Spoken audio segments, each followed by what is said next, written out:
GALBION ခိုရီးယားလို့ဘလို့တန်ထွက်လေကိုကဲကြည့်ပြီးတော့ light ထွက်ကြည့်ရရှာရဆောင်ရန်လိတ်ကုန်လို့ဒီတိုင်းပဲစလုံးပေါင်းပြလိုက်တော့တန်တမိုင်းရင်လည်းမြေချမ်းနဲ့ရောအဲ့ဒီ girl b ဆိုလားမသိဘူးအဲ့ဒါလေးကိုစိုးလေးဆိုရယ်ဆိုင်လေးမှာသွားစားခဲ့စိုးလေးဆိုတော့ကိုယ့်ဘက်ကိုမြန်မာမှုပြထားတကယ်ဆိုင်နာမည်က little soul အကို A616 နဲ့ချမ်းမှရှိရလို့ပြောလဲလိမ့်စာဆိုပြီးတော့ comment မှာထပ်မေးကြမှာဆို comment ကြမှာပဲဖြစ်ရောကောင်လေးကတော့မှာရင်အစိမ်းတိုင်းချပေးရကိုယ့်ဘက်ကိုချက်စားလို့လည်းရတယ်ဆိုင်ညမလေးတွေကိုချက်ခိုင်းလို့လည်းရတယ်ရေပိုဝဲဝတ်သားအမဲသားတုတ်ပုတ်ကြီးအသီးနှံတွေပါမစားရသားရှိရင်လည်းတခြားသားလဲခိုင်းလို့ရတယ်ကိုရအနှစ်ချိုဆက်အရသာလေးချက်ပေးထားကွာထမင်းနဲ့နေစားလို့လည်းမိုက်တယ်ပိုရှင်လည်းများရဆိုတော့ဘော်ရိုင်းနဲ့တစ်ခါတော့လာ try ကြည့်ပါတော့ကိုရီးယားတိုင်းသွားရင် kimchi ဟင်းရင်မာလာယာမှာစိတ်ကျင်တယ်လေးကလည်း12000ပဲဆိုတော့မှာကြည့်လိုက်တာအရသာလေးလည်းမစိုးပါဘူးညနေဘက်ဆိုရင်အပြင်ဘက်မှာလည်းထိုင်လို့ရတယ်အပြင်ဝိုင်းလေးလည်းရှိတယ်ဒါလေးအောင် main crate ရဲ့ရင်ဝင်တကားလိုပဲတက်လုံးဝင်လို့ရမှာမဟုတ်ဘူးပုံဆွဲထားတာဆိုင်ရရင်ဒီချက်ပေါင်းလေးကတော့ must try ချက်တစ်ကောင်လုံးနူးညံ့ e set နေအောင်ပေါင်းပေးထား28500ပဲပေးရတယ်ပြီးတော့ဘိုက်ထဲမှာဆန်နေတွတ်ထားဆိုတော့စက်သားဆန်မြုပ်လိုမျိုးပဲနေမကောင်းတဲ့လူတွေအရနာကြားတဲ့လူတွေအတွက်လည်း fine လောက်တယ်ဒီပဲခောက်ဆွဲလေးကတော့တငယ်ချင်းစားရဆိုကျွန်တော်မမြည်ကြည့်ခဲ့ရဘူးပုံစံလေးကတော့စားခောက်မဲ့ပုံပါပဲအကင်လေးတွေလည်းရှိရဲ့အကင်ကအရသာနှက်ထားမျိုးမဟုတ်ဘဲနဲ့သူ့ရဲ့ original အတိုင်းပဲ clean ဖြစ်ဖြစ်လေးဘဲစောနဲ့တို့ဆာဆာလိုက်တယ်ဘော်ရိုင်းနဲ့သွားရဆိုတော့အကင်လေးကဆက်လိုက်မှာပို့ပြီးတော့တန်တယ်ဒီချက်သွမိတ်ကိုဝက်ဥဆွတ်ထားတာလေးက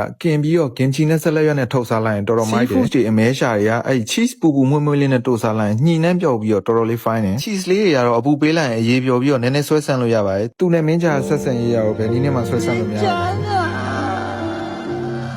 ရုံအသေးပဲမဆိုလို့ရှိရင် little soul မှာရရဲ့ဆိုကျူးရဲ့ surprise ရဲ့ yogurt ရဲ့ရောထားရဲ့ဟာလေးကိုတောက်ပြီးတော့ကွဲလိုက်ကွာဒါပဲတော့ကွက်